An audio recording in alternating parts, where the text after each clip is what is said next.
देखिए, कृष्ण ही सर्वेश्वर हैं, सर्वाधार हैं। अंततो गत्वा उन भगवान श्री कृष्ण की ओर ही व्यक्ति का चित्त अपने पूर्णत्व को प्राप्त करता है। तो कृष्ण जीवन का पूर्णत्व है, कृष्ण तत्व है, कोई व्यक्तित्व नहीं है। ब्रह्म का भी एक स्वरूप, अनेक स्वरूपों की चर्चा अलग अलग विध विध शास्त्रों में, विध विध शास्त्रों के दृष्टा ऋषियों ने की है। शिव पुराण का दर्शन करें तो वहां पर शिव प्रधान तत्व के रूप में प्रकट होकर के आते हैं। वहीं हम देवी भागवत का दर्शन करें तो वहां महामाया पराम्बा भगवती मां का स्वरूप ही श्रेष्ठ दिखाई देता है। ऐसे ही श्रीमद् भागवत महापुराण के प्रधान देवता हैं कृष्ण। योगियों के ध्यान में जो तत्व उतरा है, कृष्ण तत्व, एक ऐसा तत्व, एक ऐसा विराट तत्व है, एक ऐसा विराट पिंड है जो पूरे जगत को अपनी ओर आकर्षित कर रहा है। साइंटिफिकली भी हमने जो स्पेस को जानते हैं, जो अंतरिक्ष विज्ञान, खगोल विज्ञान में काम कर रहे हैं, वो जानते हैं कि सकल ब्रह्मांड एक नदी की तरह प्रवाहित है। जिसे शास्त्रों में हमने आकाश गंगा कहा है, मंदाकिनी कहा है, एक तारों की नदी है। ऐसे ही ये ब्रह्मांड भी है। तो ये जो ब्रह्मांड है ये सतत प्रवाहमान है, निरंतर प्रवाह कर रहा है। तो कहीं से उठ करके कहीं तो जा रहा है ना। वो जहां जा रहा है उसको कहा हमने कृष्ण तत्व। जिसमें समाहित हो रहा है वो कृष्ण तत्व है। और जो नदी की धारा का वेग है, उस वेग का भी अपना एक नर्तन है, नृत्यमय है। यात्रा भी कोई सीरियस जर्नी नहीं है, जिसमें आह्लाद है, आनंद है, उत्साह है, उमंग है, उत्साह है। और सनातन को भी देखें हम तो ये भी नृत्यमय धर्म है। धर्म के जिस स्वरूप की चर्चा शास्त्रों में आई है, अथवा तो हम निज धर्म की बात करें, अंतःकरण के धर्म की बात करें, व्यक्तिगत धर्म की भी बात करें, तो भी हमने कहा वो आनंद, नित्य उल्लास, उमंग, प्रेम, यही जीव की सहज प्रवृत्ति है।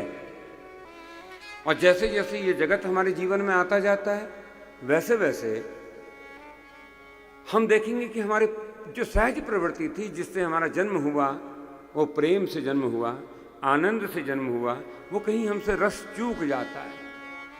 जब रस चूका है तो ही कितने प्रकार की खोज हमारे जीवन में आती है।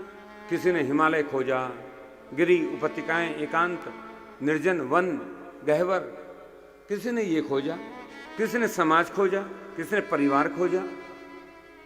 अंततो गत्वा इन सब के जो ध्येय है, उस परम आनंद जिससे हम प्रकट हुए हैं, उस आनंद स्वरूप को ही प्राप्त कर लेना। और वह आनंद को कृष्ण ने कहा, और उस आनंद को प्राप्त करने में जो चित्त की दशा है, नृत्यमय दशा, उस नृत्य को हमने कहा लास्य।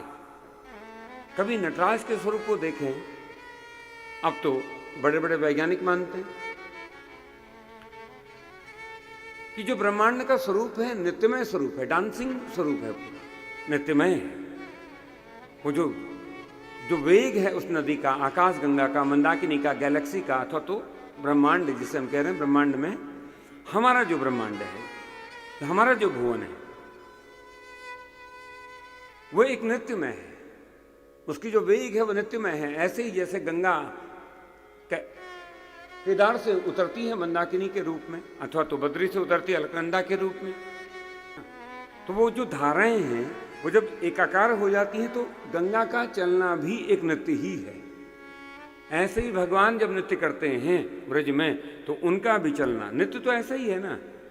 नृत्य कोई एक स्थान पर खड़े होकर के नहीं होगा, जिसमें सतत धारा का प्रवाह हो। कौन सी धारा? आनंद की धारा, अमृत धारा, उसे ही नृत्य कहते हैं। बाकी डांस तो बहुत हो सकते हैं, बट नृत्य जो है वो